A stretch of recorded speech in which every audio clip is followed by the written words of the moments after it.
नमस्कार प्यारे विद्यार्थियों, आज हम क्षितिज भाग 2 के अंतर्गत नेताजी का चश्मा जो कि गद्य खंड का पहला अध्याय है उसका अध्ययन करेंगे। तो आइए पढ़ते हैं।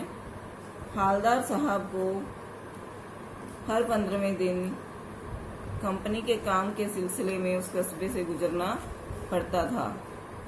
कस्बा बहुत बड़ा नहीं था जिसे पक्का मकान कहा जा सके, वैसे कुछ ही मकान, और जिसे बाजार कहा जा सके वैसे एक ही बाजार था। कस्बे में एक लड़कियों का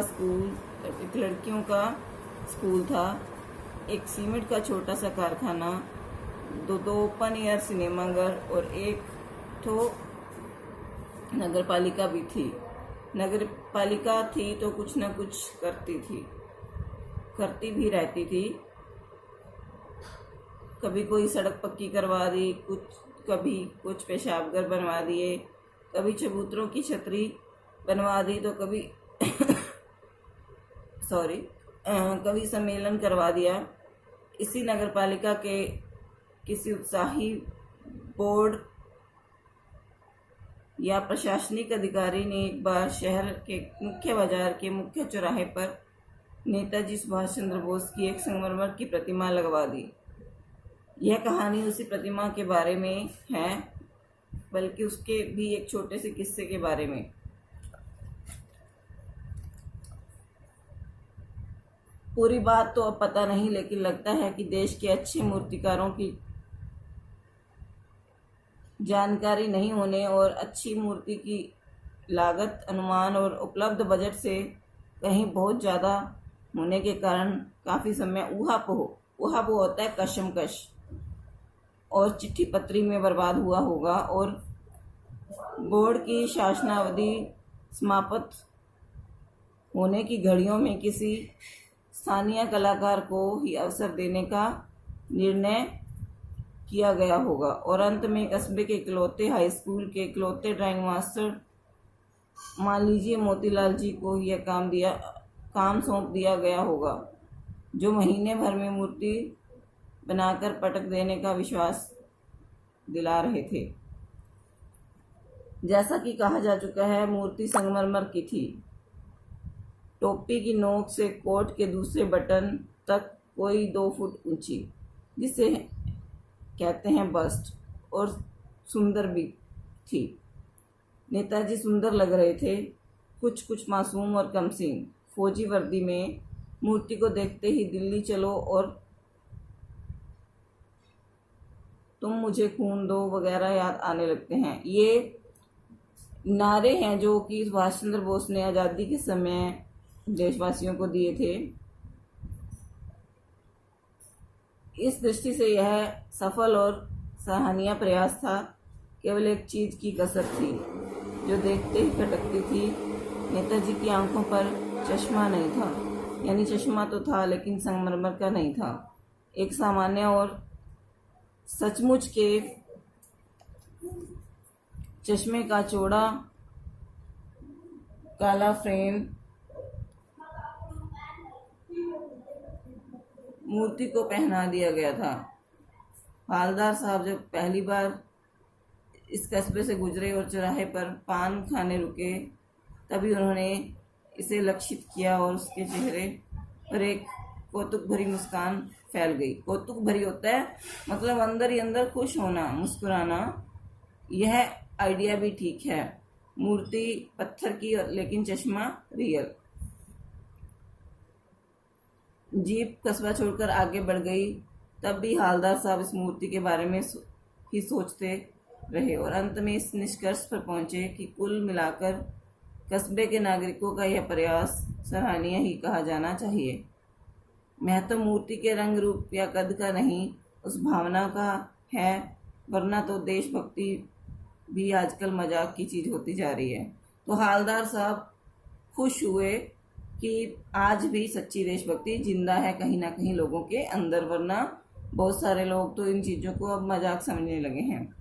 दूसरी बार जब हालदार साहब उधर से गुजरे तो उन्हें मूर्ति में कुछ अंतर दिखाई दिया। ध्यान से देखा तो पाया कि चश्मा दूसरा है। पहले मोटे फ्रेम वाला चौकोर चश्मा था, अब तार के फ्रेम वाला गोल चश्मा है। हालदार साहब का कौतुक और बड़ा, वाह भाई क्या आइडिया है। मूर्ति कपड़े नहीं बदल सकती लेकिन चश्मा तो बदल ही सकती है। तो वो हालदार साहब जो हैं वो फिर खुश हुए कि आज फिर जब वो गुजरे तो मूर्ति का चश्मा बदला हुआ था। तो तीसरी बार फिर नया चश्मा था।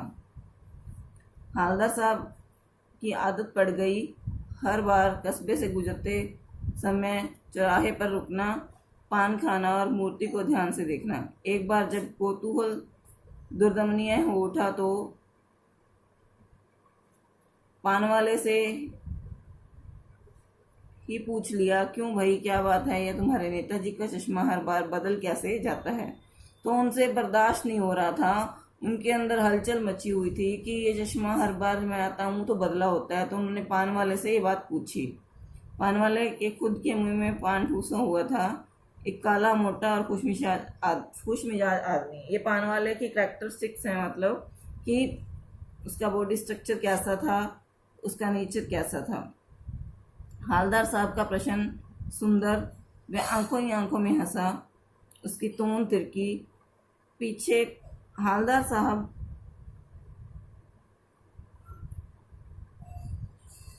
का प्रश्न सुनकर वह आंखों ही आंखों में हंसा, उसकी तोन तिरकी। पीछे घूमकर उसने दुकान के नीचे पान थूका और अपनी लाल काली बत्ती सी दिखाकर बोला, कैप्टन चश्मे वाला करता है। अब एक आपको जो ऑब्जेक्टिव टाइप क्वेश्चन आता है उसमें आता है कि पान वाले की बत्ती सी कैसी थी, तो लाल काली बत्ती सी थी, मतलब उसके दांत कैसे थे। ठीक है, कैप्टन तो वो बताता है कि कैप्टन चश्मे वाला है, वो ये चश्मा जो है वो चेंज करता है। क्या करता है, हालदार साहब कुछ समझ नहीं पाए। चश्मा चेंज कर देता है, पान वाले ने समझाया। क्या मतलब, क्या चेंज कर देता है, हालदार साहब अब भी नहीं समझ पाए। कोई ग्राहक आ गया समझो, उसको चौड़े चौखट चाहिए तो कैप्टन किधर से लाएगा। तो उसको मूर्ति वाला दे दिया, उधर दूसरा बिठा दिया। तो वो क्या करता है कि उसके पास थोड़े से चश्मे होते हैं, जब कोई ग्राहक आता है तो वो चश्मा जब कोई मांगता है तो मूर्ति से उतार कर उसको दे देता है और मूर्ति पर दूसरा लगा देता है। अब हालदार साहब को बात कुछ समझ में आई। एक चश्मे वाला है जिसका नाम कैप्टन है, उसे नेताजी की बगैर चश्मे वाली मूर्ति बुरी लगती है, बल्कि आहत करती है, मतलब उसके मन को कचोटती है, उसे बुरा लगता है, मानो चश्मे के बगैर नेताजी को असुविधा हो रही हो। इसलिए वह अपनी छोटी सी दुकान में उपलब्ध गिने चुने फ्रेमों में से एक नेताजी की मूर्ति पर फिट कर देता है। लेकिन जब कोई ग्राहक आता है और उसे वैसे ही फ्रेम की दरकार होती है जैसा मूर्ति पर लगा है, तो कैप्टन